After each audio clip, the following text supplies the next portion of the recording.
नमस्कार, मैं हूं राजेश पांडे। आप देख रहे हैं श्री नारद मीडिया। नारद मीडिया की स्टूडियो में इस समय कुछ गणमान्य लोग उपस्थित हैं। सबसे पहले मैं आपका परिचय कराऊं। हमारे ठीक दाहिने बगल बैठे हुए डॉक्टर अशोक प्रियंवद हैं। आप जिले के वरीय पत्रकार होने के साथ साथ जेडे इस्लामिया कॉलेज में हिंदी के प्राध्यापक हैं।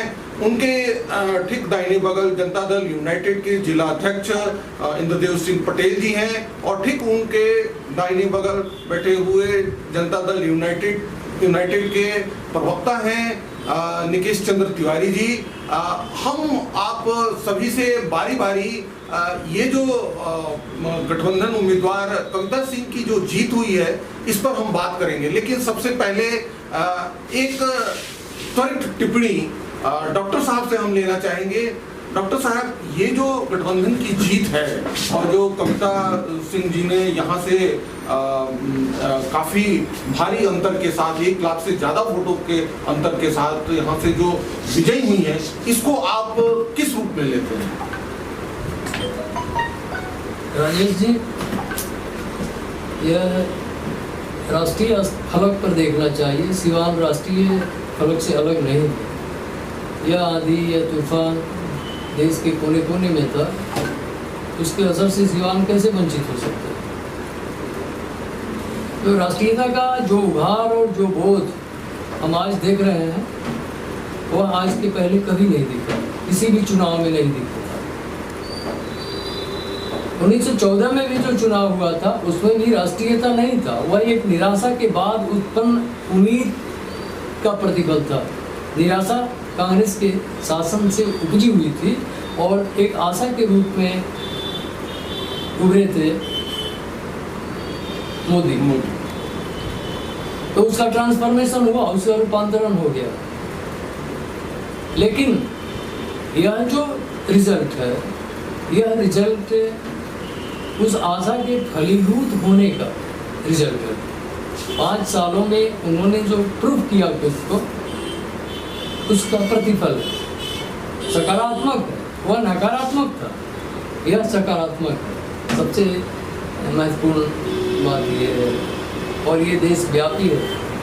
इसमें बहुत कुछ टूट गया है, बिखर गया है जो नकारात्मक है। जातीय कुनबे टूट गए हैं, बिखर गए हैं।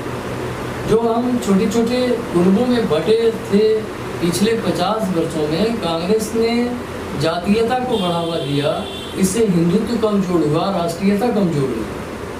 समाज की व्यापक निष्ठा एक कमजोर हुई थी। ये सब चीज़ें ध्वस्त हो गई हैं और हम एक व्यापक राष्ट्र के रूप में सोचने लगे हैं। यह इस जीत की सबसे महत्वपूर्ण उपलब्धि है। डॉक्टर साहब, पिछले 1991 से आप लगातार चुनाव को देखते रहे। ये बताइए, जो पिछला 2 चुनाव है, एक जो 2015 में जो बिहार विधानसभा का चुनाव था और जो 2014 का जो लोकसभा चुनाव था, इससे ये चुनाव जो परिदृश्य है वो कितना भिन्न है और सामाजिक रूप से कितना भिन्न है? देखिए, 1991 से जो दौर था, सिवान ही नहीं पूरे बिहार में जिस दौर की राजनीति चल रही थी, वह राजनीति जातीय उन्माद, हिंसा और प्रतिक्रियाओं का विस्फोट था। मिलना कुछ नहीं था। एक उन्माद पैदा करके, जातीय विद्वेष पैदा करके समाज को तरह तरह के टुकड़ों में बांटने की राजनीति थी। किसी को कुछ देने और किसी को कुछ हासिल होने के लिए नहीं थी। यह समझ हमें एक दशक के बाद आई और 2005 से वो परिवर्तन दिखा बिहार में।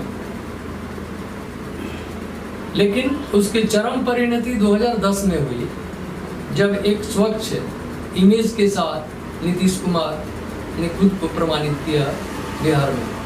लेकिन उसका तो उतार होने लगा, मतलब उसकी जो ढलान है वो तो 2015 में देखने को मिली और वो उससे जो समाज था वो सशंकित था कि 2019 में हम उस तरह का परिणाम नहीं ला सकते हैं। 2019 में वो परिणाम नहीं ला सकते हैं। देखिए, बीच में जो भटकाव हुआ वह भटकाव जनता में नहीं हुआ।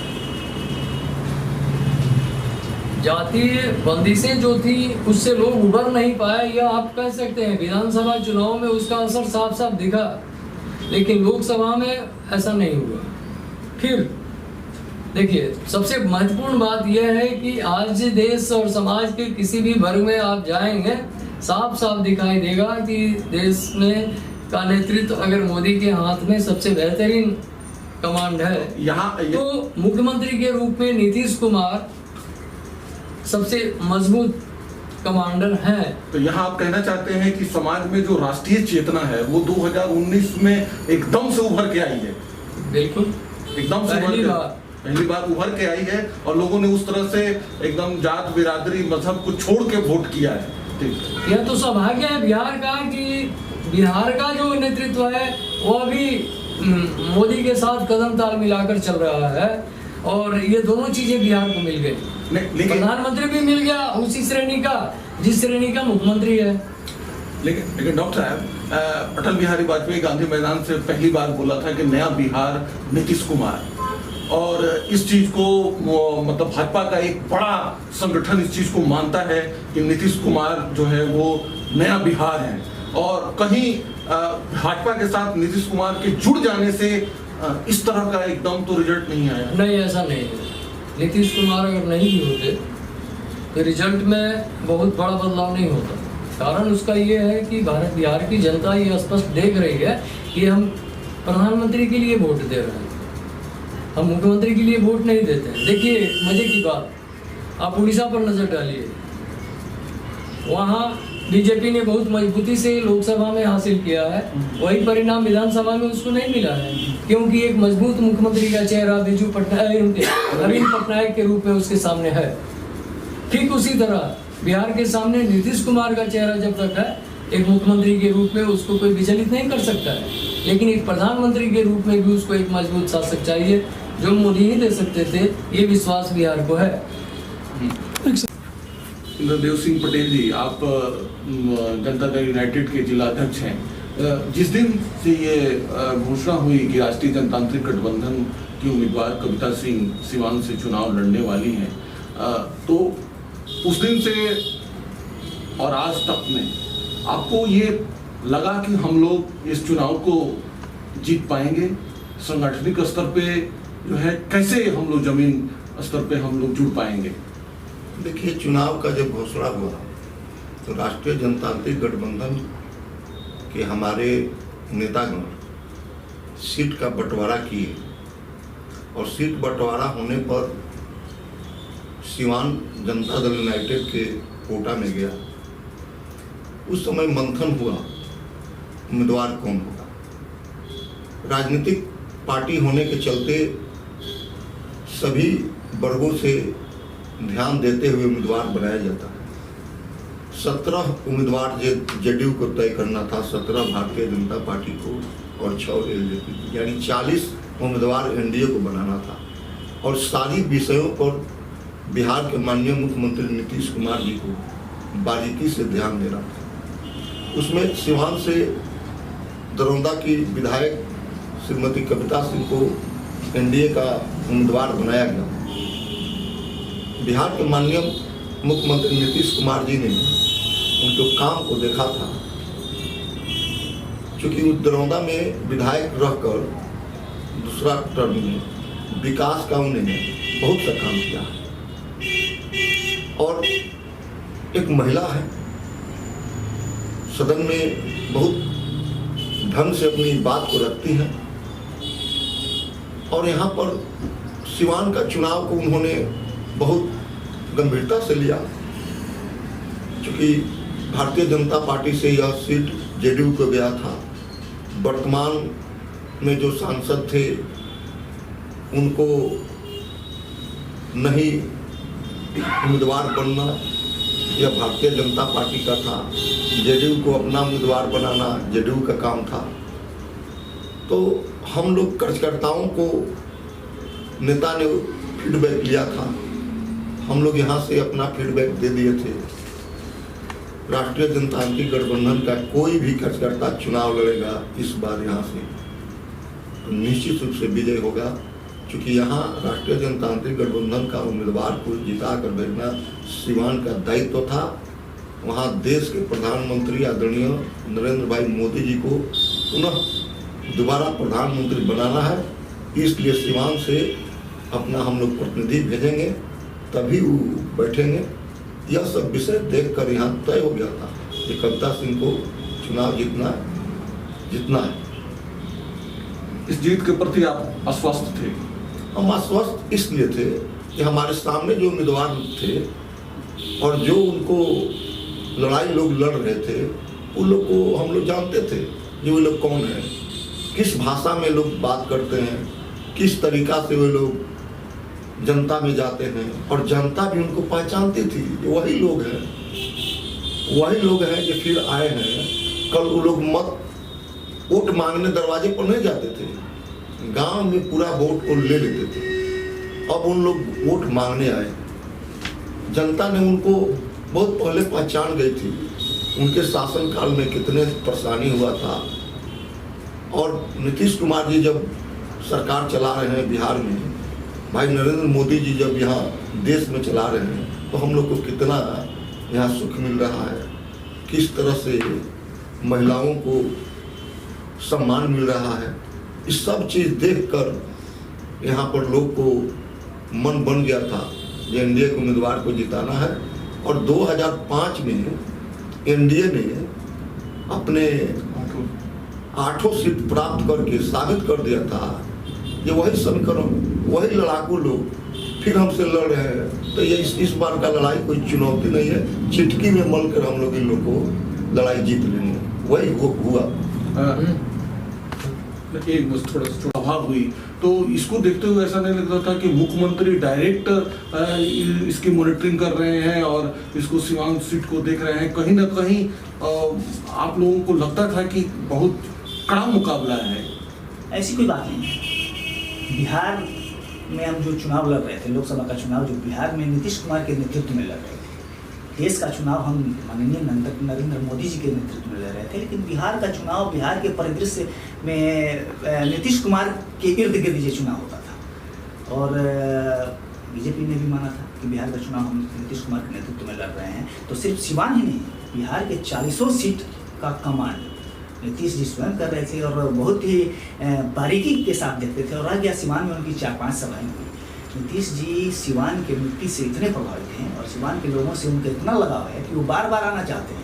और उन्होंने कहा भी था कि अगर ज़रूरत होगा तो 4-5 नहीं, हम 10 भी सभा करेंगे अगर सिवान की महान जनता चाहे तो यहाँ इस हिसाब से नहीं आते थे कि सिवान उनके लिए प्रतिष्ठा का विषय था, उनके लिए तो पूरा बिहार प्रतिष्ठा का विषय था। और लोगों ने जो अपना अपार जन समर्थन दे दिया, इससे नीतीश जी तो और अभिभूत हैं। और ये तो हम लोग उनसे जुड़े रहते हैं। वे लोग हमेशा कहते हैं कि सिवान में जब कोई बात हो हमको बोलना, हम जरूर चलेंगे। सिवान की मिट्टी इतनी प्यारी है, इतनी उर्वरा शक्ति है सिवान में। सिवान तो इतिहास बदलता है और इन सब बातों को नीतीश जी जैसे युग राजनीतिज्ञ भली भांति समझता है। डॉक्टर साहब, सिवान ने पहली बार महिला सांसद दिया है और दोनों महिला उम्मीदवारों के बीच में लड़ाई थी सामाजिक रूप से, और आप हिंदी साहित्य के अध्यापक हैं, तो ये साहित्यिक रूप से जो महिला सांसद का यहाँ से चुना जाना, ये राष्ट्रीय परिदृश्य में और सिवान के परिदृश्य में, बिहार के परिदृश्य में कितना कारगर होगा? देखिए, जो व्यक्ति अभी चुना हुआ है इस चुनाव में, उनको अभी मुझे लगता है कि प्रूफ करना है। अभी जो जीत हुई है वो कविता की अपनी पहचान पर जीत नहीं हुई है। मेरा मानना है कि वो मोदी और मोदी के और नीतीश के चेहरे पर जीत हुई है, राष्ट्रीय ज़रूरत और राष्ट्रीय इच्छा आकांक्षाओं के अभिव्यक्ति पर हुई है। अगला जो 5 साल आ रहा है, जिसमें इनको प्रूफ करना है अपने कार्यों से, लोगों के बीच, आकांक्षाओं के बीच जुड़कर, लोगों से जुड़कर ये अपने को कितना प्रूफ कर पाते हैं, यह तय होगा अगले चुनाव में। अभी जो उन्होंने जीत हासिल की है वो जीत उनकी जीत नहीं है, दरअसल वह जीत एक राष्ट्रीय फलक पर मोदी और नीतीश की जीत है। इसलिए आगे के 5 साल कैसे होंगे और वे कैसे कनेक्ट कर पाते हैं लोगों के बीच, लोगों की जो ज़रूरतें हैं उनको कैसे एड्रेस करती हैं, इस पर हम अगली बार तय कर पाएंगे। जैसा कि मैंने आपसे परिचय करवाया था, हमारे साथ जिले के मशहूर शायर और देश विदेश के मंचों पर अपनी शायरी के माध्यम से समाज को परोसने वाले और बताने वाले हमारे साथ तंग इनायत पुरी जी हैं। पुरी जी, ये बताइए कि ये जो समाज है उस समाज से एक महिला सांसद होकर उभरी है, समाज की चित्तवृत्तियों के कसौटी पर आप कितना इसको खरा मानते हैं? देखिए, राजनीतिक भाषा में अगर मैं ये बात कहूँ कि राजनीति समय समय पर एक शब्द गढ़ती रहती है, और उस गढ़ने में राजनीति ने एक आधी आबादी शब्द गढ़ दिया, जिसको मैं कतई नहीं मानता, मैं स्वीकार नहीं करता हूँ। एक साहित्यकार होने के नाते मैं उसे आधी आबादी नहीं मानता, बल्कि मैं तो उसे संपूर्ण आबादी मानता हूँ। इसलिए कि जहाँ जो आबादी की जननी हो उसे आधी आबादी नहीं कहा जा सकता। लेकिन सीवान का अपना एक इतिहास रहा है, सीवान की एक पृष्ठभूमि रही है, और एक सदी पूर्व से सीवान के राजनीतिक परिदृश्यों को देखा जा सकता है। ऐसे में अगर महिला प्रतिनिधि चुनने की बात हो तो अब सीवान से ये बात प्रारंभ हो, इससे अच्छी बात और क्या हो सकती थी। दूसरी बात उसके साथ में जोड़ना चाहता हूं कि सीवान से चाहे महिला प्रतिनिधि जाए या कोई पुरुष प्रतिनिधि जाए, लेकिन सीवान के लोगों की एक आकांक्षा है, और वह यह कि काश सीवान के प्रतिनिधि की आवाज भारत के संसद में गूंजे, जिसका अभाव 1952 से लेकर आज तक रहा है। सीवान के किसी प्रतिनिधि की आवाज भारत के संसद में गूंजी नहीं है। कल मैं बैठ के टीवी देख रहा था तो अन्य जगहों की खबरें आ रही थी, और उसमें यह कहा जा रहा था कि फलाने जगह के फलां उम्मीदवार आगे हैं पीछे, लेकिन सीवान का नाम नहीं आ रहा था। तो मेरे साथ एक व्यक्ति बैठे हुए थे, उन्होंने कहा कि सीवान का नाम क्यों नहीं आ रहा है। तो मैंने मुस्कुरा के कहा था कि सीवान के भाग्य में आज से नहीं, 1952 से यह सौभाग्य प्राप्त नहीं हुआ कि सीवान को फ्रंट लाइन में रखा जा सके, और इसके लिए जिम्मेदार हम लोग स्वयं हैं। हम लोगों ने ऐसे व्यक्तियों का चुनाव किया है जिन लोगों ने अपनी पहचान संसद में नहीं बनाई है, बल्कि संसद के पहचान के साथ वो स्वयं जीवित रहे हैं। यह मैं कामना करता हूं कि जिस प्रतिनिधि को हमने चुना है वो संसद में जाएं और एक प्रतिनिधि के हैसियत से सीवान की पहचान बनाएं। मैं नहीं जानता कि इसमें वो कहां तक सफल होगी, लेकिन एक सीवान का व्यक्ति होने के नाते, सीवान से प्रेम रखने के नाते मैं ईश्वर से यह कामना करता हूं कि वो जाएं और उनकी आवाज गूंजे, और तब लोग ये पूछे कि ये कविता कहाँ की हैं तो लोग ये बताएं कि ये सीवान की प्रतिनिधि हैं। अगर ऐसा हुआ तो निश्चित रूप से मुझे खुशी होगी, अगर ऐसा नहीं हुआ तो पहले ही से हम लोग मायूस हैं, पुनः मैं मायूस हो जाऊंगा। इसलिए एक महिला प्रतिनिधि को चुना गया है, मैं उन्हें मुबारकबाद पेश करता हूं, और आने वाले दिनों में उनके उज्जवल भविष्य की कामना भी करता हूं, और यह भी कामना करता हूं कि काश जो काम पुरुष वर्ग ने नहीं किया है उसको एक मातृशक्ति ही पूरा करे, और सीवान की आवाज कहीं न कहीं संसद में गूंजे, जिसका अभाव 1952 से लेकर आज तक खटकता रहा है। जिलाध्यक्ष जी, आपको अन्य कहीं दौरे पे जाना है। जिलाध्यक्ष जी, अब आपकी पार्टी की जो प्रतिनिधि हैं ये जीत चुकी हैं, सांसद बन चुकी हैं, जो लोगों की अपेक्षाएं हैं, आकांक्षाएं हैं, जिस पर थोड़ा सा गौर फरमाया तमीम इनायतपुरी साहब ने, आपकी पार्टी और आपका संगठन कितना खरा उतर पाएगा? देखिए, कविता सिंह जो सिवान से नवनिर्वाचित सांसद बनी, ये जयप्रकाश महिला कॉलेज की छात्रा रही, और मुझे जहाँ तक कि अनुभव है इनके कार्यकलाप से, दूसरी बार बिहार विधानसभा में गई थी और बहुत ही यह कारगर ढंग से जनता के समस्या को विधानसभा में रखती थी। और जहाँ तक विकास की सवाल है, दरौदा विधानसभा में इन्होंने शिक्षा के क्षेत्र में जाइए, ITI, यहाँ तक जाइए कि स्वास्थ्य के लिए अस्पताल का भी निर्माण अनुमंडलीय स्तर पर कराई है। यहाँ तक जाइए कि सुदूर देहात होने के चलते नदियाँ से घिरी हुई कई एक वे बड़े बड़े पुल का निर्माण कराई है। उनको काम करने में बड़ा मन लगता है और बात अपना रखने का उनका एक ऐसा तरीका होता है जो सामने आदमी सुनता है तो लगता है कि यह बहुत ही समझदार रूप से अपनी बात को रख रही है। मुझे अनुमान है कि यह सिवान की जो जन समस्या होगा वह लोकसभा में निश्चित रूप से रखेंगी और सिवान के नाम को रोशन करेंगी। निखिल जी, आप पार्टी के प्रवक्ता हैं, पार्टी की बातों को हमेशा रखते रहे हैं।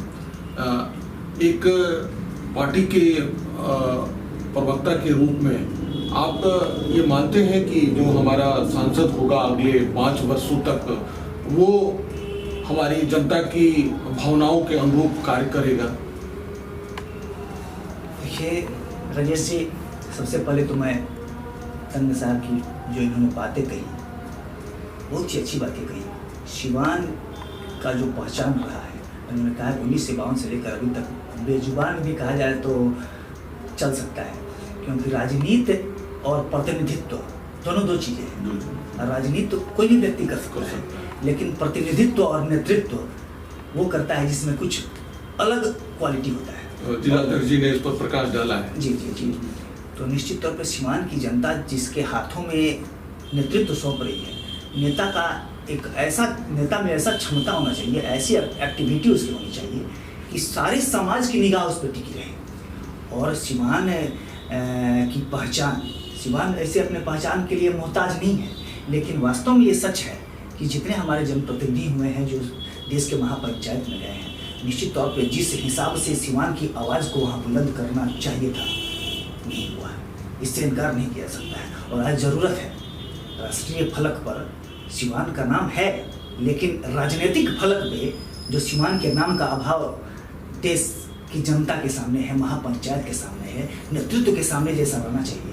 मेरी पूरी कामना है और मैं उम्मीद करता हूं कि NDA की जो हमारी नवनिर्वाचित सांसद सिवान से कविता सिंह जी हैं, मुझे पूर्ण विश्वास है, क्योंकि उनके कार्यकलाप और उनकी वाकपटुता और क्षमता जो उनकी कार्य करने की और अपनी बातों को आम लोगों तक या नेतृत्व तक पहुंचाने की जो क्षमता है, कला है उनमें, इसके चलते मैं पूर्ण विश्वास के साथ कर सकता हूं कि इनके द्वारा प्रयास जरूर होगा कि राजनीतिक परिदृश्य में सिवान का राष्ट्र ऐसा नाम उभर के आए और सिवान की आवाज़ ऐसी बुलंद हो कि सिर्फ बिहार, उत्तर प्रदेश ही नहीं बल्कि देश के दक्षिणी हिस्से में भी सिवान का नाम गूंजे।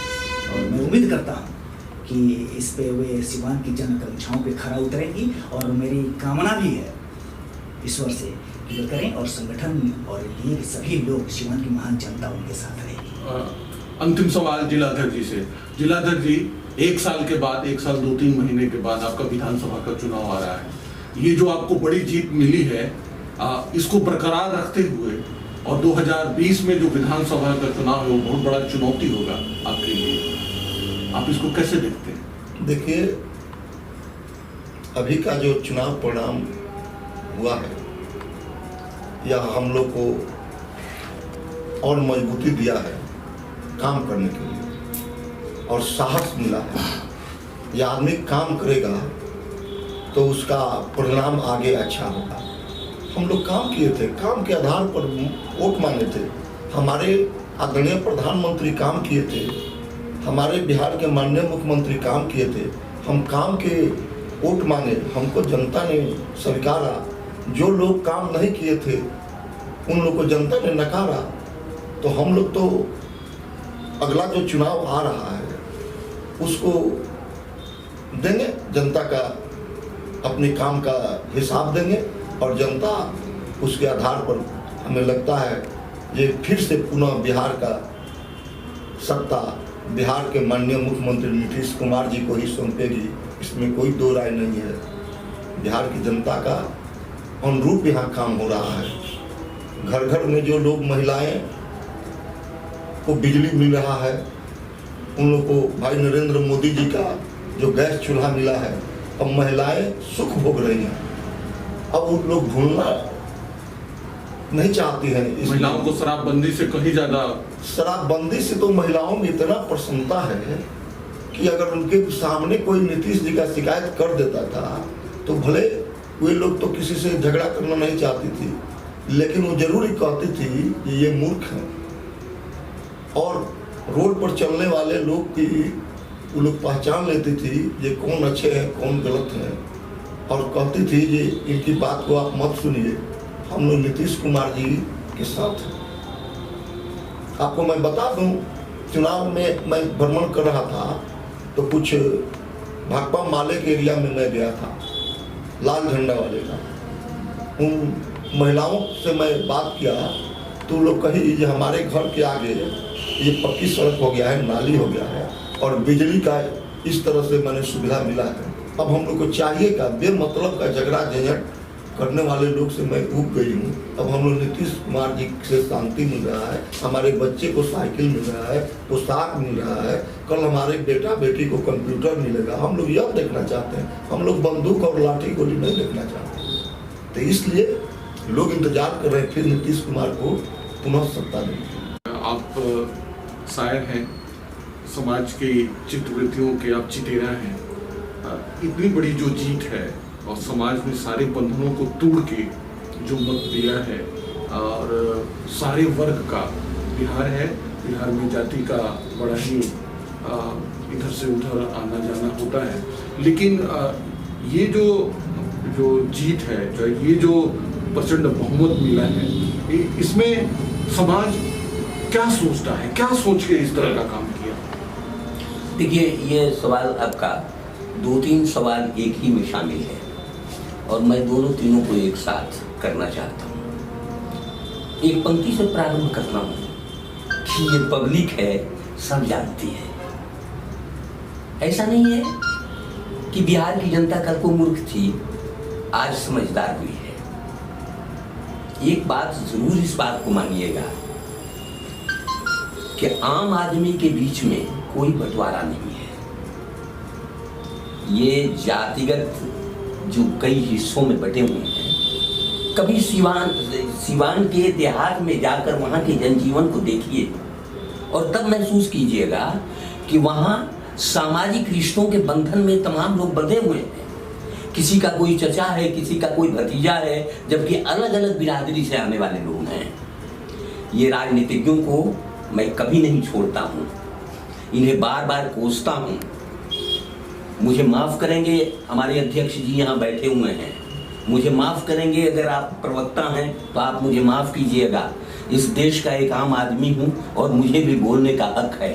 आप लोगों ने जितने हिस्सों में इस समाज को बांटा है, मैं सिर्फ आप ही को नहीं कह रहा हूँ, पूरी राजनीति को सामने रख रहा हूँ कि इस यहाँ की राजनीति ने समाज को जितने हिस्सों में बांटा है। क्या कारण है कि चुनाव के 3 महीने पूर्व यह प्रारंभ होता है कि यहाँ कितने यादव, कितने हरिजन, कितने फलां बिरादरी के लोग, कितने भूमियार, कितने ब्राह्मण, और चुनाव के दूसरे दिन ही वो समाप्त हो जाता है। मुझे माफ़ करेंगे राजेश जी, इसमें मीडिया की भी भूमिका कोई कमज़ोर नहीं रही है। मैं एक आम आदमी होने के नाते इस बात को पुनः पुनः कहना चाहता हूँ, और मैं मुस्कुरा के इसलिए कह रहा हूँ और हंस के इस बात को इसलिए कह रहा हूँ कि जब आदमी को ज़्यादा क्रोध होता है तो हंसी ही आती है। बिहार को, उत्तर प्रदेश को जितने हिस्सों में राजनीति ने बांटा है, उसका खामियाजा भी आज राजनीति भुगत रही है। आज उन्हें सोचना पड़ता है कि कहां से कोई कैंडिडेट लाएं कि किस पार्लियामेंट में या किस असेंबली, किस चुनाव क्षेत्र में किसको खड़ा किया जाए। यह सवाल भी उन्हीं के सामने खड़ा हुआ है, इसलिए कि जो रोग हम पैदा करेंगे वो उस रोग की दवा भी हमें ही ढूंढनी होगी। रही बात, आपने एक सवाल किया है कि आप क्या महसूस कर रहे हैं। सीवान के लोग ही नहीं, पूरे देश के लोग एक ही बात महसूस कर रहे हैं कि आज जो ये चुनाव हुआ है, इस चुनाव में कहीं ना कहीं एक बात सामने जरूर निखर के आई है कि इस जाति के बंधनों से लोग मुक्त हुए हैं। लोगों ने इन जातिगत बंधनों को कहीं ना कहीं तोड़ा है। इसमें भूमिका चाहे जिसकी भी हो, चाहे वो राजद की हो, मैं किसी को नहीं कह रहा हूँ, किसी को टारगेट में नहीं ले रहा हूँ, लेकिन इन बंधनों को तोड़ करके लोगों ने एक मोदी जी के नाम पर तमाम लोगों को वोट दिया है। और इसमें हर बिरादरी के लोग रहे हैं, सारे लोग रहे हैं। और जो लोग ये कह रहे हैं कि हमने फलां कमाल किया है और हमने फलां कमाल किया है, हो सकता है कि कल आपका कमाल आपके सामने आए। आज सिर्फ और सिर्फ मोदी का कमाल सामने नजर आया है। मैं अत्यंत प्रसन्न हूँ कि उस मोदी के कमाल को एकजुट करके, एक जगह करके नीतीश कुमार जैसे योग्य व्यक्ति ने उसको बिहार की जनता तक पहुंचाया है। मैं एक बार पुनः ये कहना चाहता हूं कि इसमें भूमिका नीतीश कुमार की भी महत्वपूर्ण रही है, और उन्होंने जिस रूप में आम आदमी तक पहुंचने का प्रयास किया है। आज तक राजनीतिज्ञ कैसे पहुंचते थे कि मैं हरिजन हूँ, मैं यादव हूँ, मैं बैकवर्ड हूँ, मैं फॉरवर्ड हूँ, इस आधार पर पहुंचते थे। आज तक कोई नेता इस आधार पर नहीं पहुंचा है आम आदमी तक कि ये सड़क है, ये पानी है, ये बिजली है, ये लॉ एंड ऑर्डर है। इस आधार पर अकेले नीतीश कुमार पहुंचे हैं। मैं उन्हें मुबारकबाद देता हूं, और मैं ये कहना चाहता हूं कि जिस जातिगत बंधन से हम मुक्त हुए हैं, ईश्वर करें कि वह जातिगत बंधन से हम आगे भी मुक्त रहें। एक अंतिम सवाल प्रवक्ता जी से। निखिल जी, ये जो चुनाव का जो परिणाम है, ये चुनाव का जो परिणाम है ये आया है, आप पार्टी प्रवक्ता हैं, पार्टी प्रवक्ता होने के हैसियत से इस परिणाम से जो अपेक्षाएं हैं, जो आकांक्षाएं हैं, उसको आप कैसे रखते हैं? बिल्कुल, बहुत ही महत्वपूर्ण क्षण है। अभी जो लोकसभा चुनाव बीता है और जनादेश जो कहा जा सकता है कि हमारे विपक्षियों का क्लीन स्वीप दिखाया हुआ है, ये अवसर ही नहीं है, ये राष्ट्रीय जनतांत्रिक गठबंधन के शीर्ष नेतृत्व और यहाँ तक कि जमीनी कार्यकर्ताओं को एक जनता ने एक बहुत बड़ी चुनौती दी है। और इस चुनौती को हम कैसे अवसर के रूप में बदलें, ये बहुत बड़ी बात है। क्योंकि लोकतंत्र में, और भारत तो पूरे विश्व का सबसे बड़ा लोकतंत्र है और इसकी महती कुछ अलग है अन्य देशों से। तो इस पूरे लोकतंत्र में जन आकांक्षाओं पे उतरना और उन बातों को संजो के रखना, ये बहुत बड़ी बातें होती है हर किसी राजनीतिक दल के लिए। तो जो अपार जन समर्थन यहाँ की महान जनता ने जो दिया है, ये बहुत बड़ी चुनौती है। और हम ये चाहेंगे कि जो जनता किस उद्देश्य के साथ और किस आकांक्षा के साथ हमको जनादेश दी है, तो हम लोग चाहेंगे कि उस जनता की आकांक्षाओं को 100% सफलीभूत करने के लिए अपना सर्वश्रेष्ठ दे सकें। और सबसे पहले तो मैं बिहार ही नहीं, पूरे देश की महान जनता के साथ साथ सिवान की भी महान जनता को साधुवाद देना चाहता हूँ। और मैं उन लोगों के प्रति कृतज्ञता प्रकट करता हूँ कि आपने राष्ट्रवाद के लिए और विकासवाद के लिए और समाज में अमन, चैन और शांति स्थापित करने के लिए नेतृत्व, फिलहाल जो नेतृत्व देश को संभाल रहा है और जो सीमान में अपने नेतृत्व दिया है, उस पर विश्वास किया, इसके लिए मैं कृतज्ञता प्रकट करता हूँ ये सिवान की महान जनता, बिहार की महान जनता, पूरे देश की महान जनता को कि अपनी एकजुटता के साथ अपार जन समर्थन दिया। और मैं पूरी तरह एक बार फिर मैं कहना चाहता हूँ कि एनडीए का ये संकल्प है सबका साथ सबका विकास, और जिन आकांक्षा पे जनता ने हम पे विश्वास के साथ जनादेश दिया है उसको अक्षरशः पालन करने के लिए हम लोग 110% तत्परता के साथ काम करेंगे। एक अंतिम प्रश्न जिलाध्यक्ष जी से। जिलाध्यक्ष जी, आपको मैं व्यक्तिगत रूप से भी जानता हूं और सोशल मीडिया के माध्यम से आप अपनी बेबाकी के लिए काफी जाने जाते हैं। बड़ा फक्कर फकीरी टाइप का और बड़ा साधारण से व्यक्ति हैं। आपने राजनीतिक जीवन में आपने अपने पिताजी को खोया है और लेकिन आप इस मीडिया के माध्यम से आप अपने कार्यकर्ताओं को इस जीत पर कुछ ऐसा संदेश दीजिए कि वो 2020 के चुनाव के लिए एक नजीर बन के उठे। देखिए, राजनीतिक कार्यकर्ता को हम तो यही कहना चाहते हैं, मनुष्य को रोज परीक्षा होती है। धनवान होना बहुत बड़ी बात नहीं है, बलवान होना बहुत बड़ी बात नहीं है, लेकिन चरित्रवान होना बहुत बड़ी बात है। कार्यकर्ताओं को मैं कहता हूँ, आप चरित्रवान होइए। एक दिन आपको निश्चित रूप से अवसर मिलेगा, समाज के लोग आपको जरूर ढूंढेंगे। आपको जो कोई भी मौका मिलेगा उसमें आपको सफलता मिलेगा। इसलिए मैं अपने कार्यकर्ताओं पर भरोसा करता हूँ। जहाँ तक जनता दल यूनाइटेड के कार्यकर्ता हैं और पार्टी के भी लोग कार्यकर्ता हैं, जनता दल यूनाइटेड के कार्यकर्ता बहुत ही अनुशासन में रहते हैं। उनको आप कहीं भी ऐसा नहीं आचरण पाइएगा किसी के साथ गलत सलत बात करना।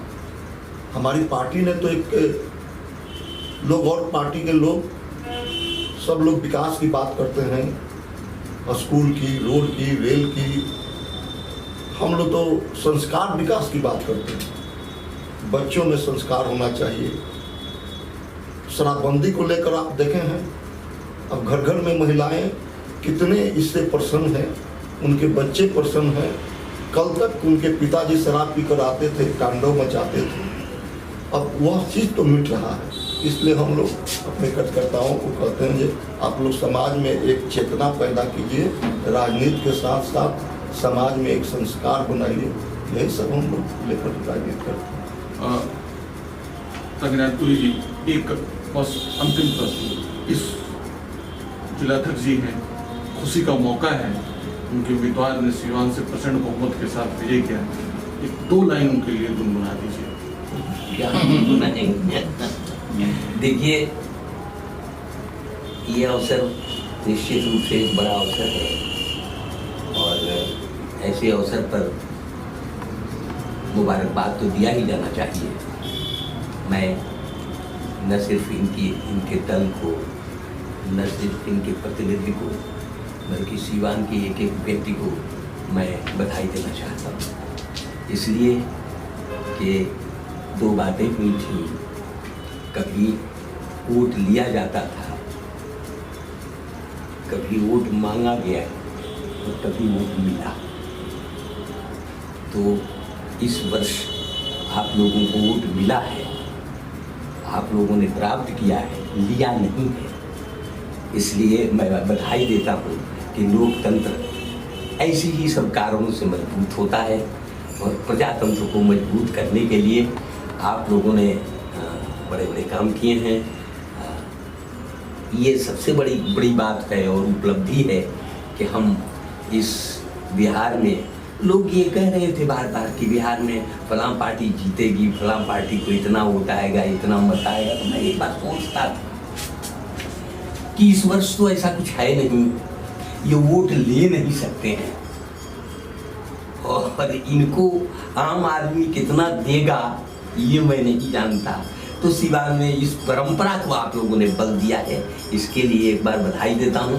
लोकतंत्र ऐसे ही कारणों से मजबूत हुआ करता है।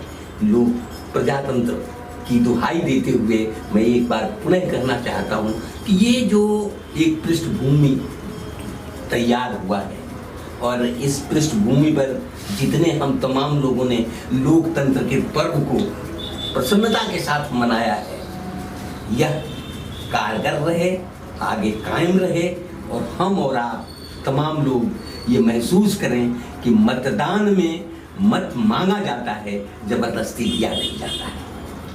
मैं पुनः एक बार बधाई देता हूँ। रही बात गुनगुनाने की तो आज मुझे छोड़ दीजिए।